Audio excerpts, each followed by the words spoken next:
Banjir bandang Cirebon saat gunung tak lagi menahan air. Cirebon dikenal sebagai wilayah pesisir, namun siapa sangka? Ancaman terbesar justru datang dari arah pegunungan di selatan. Dalam beberapa tahun terakhir, banjir bandang berulang kali menerjang desa di Kabupaten Cirebon. Air datang tidih, bercampur lumpur, batu, dan kayu. Jalan terputus, rumah rusak, sawah tertimbun. Pertanyaannya, mengapa air bisa turun sedemikian ganas? Hilangnya pertahanan alam pegunungan di selatan Cirebon. Yang seharusnya menjadi benteng alami penahan air hujan, kini perlahan berubah wajah. Bukan oleh bencana alam, melainkan oleh aktivitas manusia, penambangan. Pasir dan batu gunung dilakukan secara masif bahkan di beberapa titik tanpa kendali yang jelas.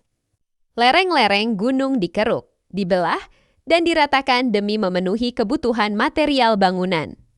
Yang tersisa hanyalah tanah gundul dan batuan terbuka.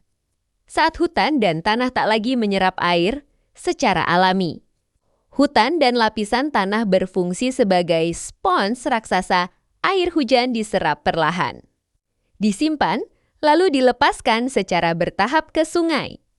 Namun ketika pasir dan batu terus diambil, lapisan tanah rusak, akar pohon hilang, struktur lereng melemah. Akibatnya, saat hujan deras turun, air tidak lagi meresap, ia langsung meluncur ke bawah. Membawa lumpur, batu besar, dan material tambang yang terlepas. Inilah awal banjir bandang. Sungai menyempit. Daya tampung hilang, material hasil tambang dan erosi kemudian masuk ke Sangga kecil yang mengalir ke wilayah Cirebon. Sungai menjadi dangkal, sempit, dan penuh sedimen ketika hujan berikutnya datang. Sungai tak mampu menampung debit air meluap ke permukiman tanpa peringatan. Banjir bukan lagi soal air semata, tetapi soal kerusakan sistem alam secara menyeluruh. Banjir bandang bukan bencana alam murni. Banjir bandang yang terjadi berulang kali bukan sekadar akibat curah hujan tinggi, ini adalah akumulasi dari eksploitasi, penambangan berlebihan, pengawasan lemah, dan pengabaian daya dukung lingkungan. Ketika gunung terus dikeruk, maka desa di bawahnya yang akan menanggung akibat. Pertanyaan besar untuk kita semua, siapa yang diuntungkan dari pasir dan batu gunung, dan siapa yang menanggung kerugiannya? Selama penambangan terus berlangsung tanpa batas. Banjir bandang bukanlah kemungkinan, melainkan kepastian yang tinggal menunggu waktu.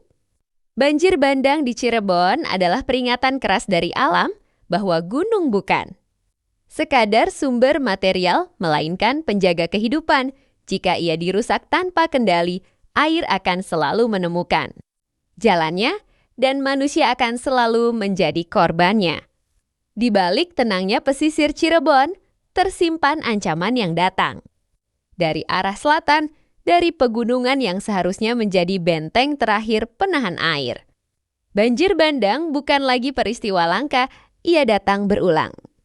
Tiba-tiba dan semakin merusak, air turun dengan kecepatan tinggi.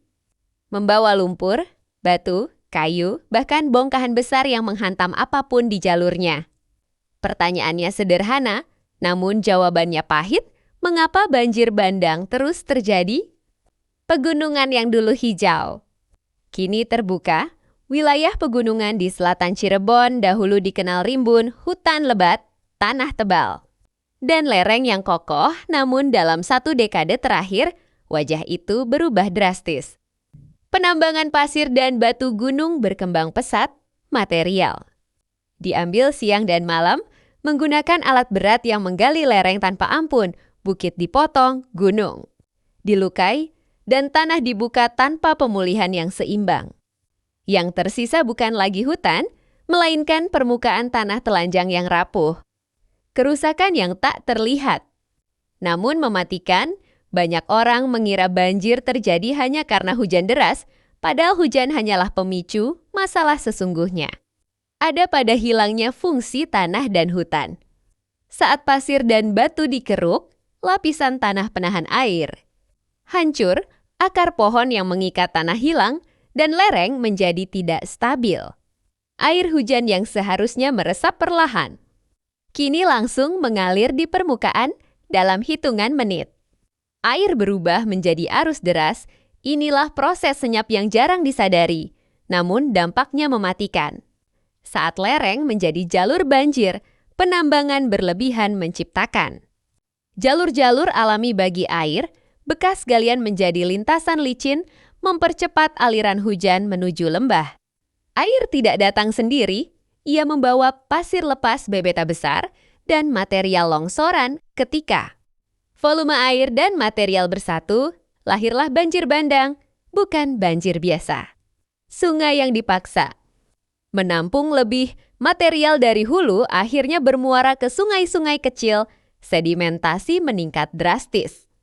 Sungai menjadi dangkal menyempit dan kehilangan kapasitas alaminya saat hujan berikutnya turun, sungai tak lagi mampu menahan debit air. Ia meluap menembus tanggul dan mengalir ke permukiman warga. Banjir terjadi bukan karena sungai marah, tetapi karena manusia memaksanya menanggung beban berlebihan. Dampak nyata di hilir di desa-desa. Cirebon, rumah terendam, sawah tertimbun lumpur, jalan rusak, dan aktivitas ekonomi lumpuh. Warga kehilangan hasil panen, tempat tinggal, bahkan rasa aman. Ironisnya, mereka yang terdampak paling parah. Bukanlah pihak yang mengambil keuntungan dari tambang. Banjir bandang bukan takdir, banjir bandang yang berulang menunjukkan satu hal penting. Ini bukan bencana alam murni, ini adalah bencana akibat eksploitasi berlebihan lemahnya pengawasan dan pengabaian keseimbangan alam. Gunung digali, hutan hilang, sungai rusak, maka banjir adalah konsekuensi yang tak terhindarkan. Siapa yang bertanggung jawab? Tambang pasir dan batu memang mendatangkan keuntungan ekonomi. Namun, tanpa aturan ketat dan rehabilitasi lingkungan, keuntungan itu dibayar mahal oleh masyarakat. Pertanyaannya, apakah daya dukung lingkungan pernah dihitung? Apakah reklamasi benar-benar dilakukan atau alam hanya dijadikan korban jangka panjang? Peringatan dari alam, setiap banjir bandang adalah pesan keras bahwa gunung bukan mesin produksi tanpa batas, ia adalah penyangga kehidupan sekali. Rusak butuh puluhan tahun untuk pulih jika masih sempat. Banjir bandang di Cirebon adalah cermin dari pilihan manusia antara keuntungan sesaat atau keselamatan jangka panjang. Selama penambangan pasir dan batu gunung terus dilakukan tanpa kendali, air akan terus mencari jalannya. Dan seperti biasa, yang pertama kali ia datangi adalah rumah warga di bawahnya.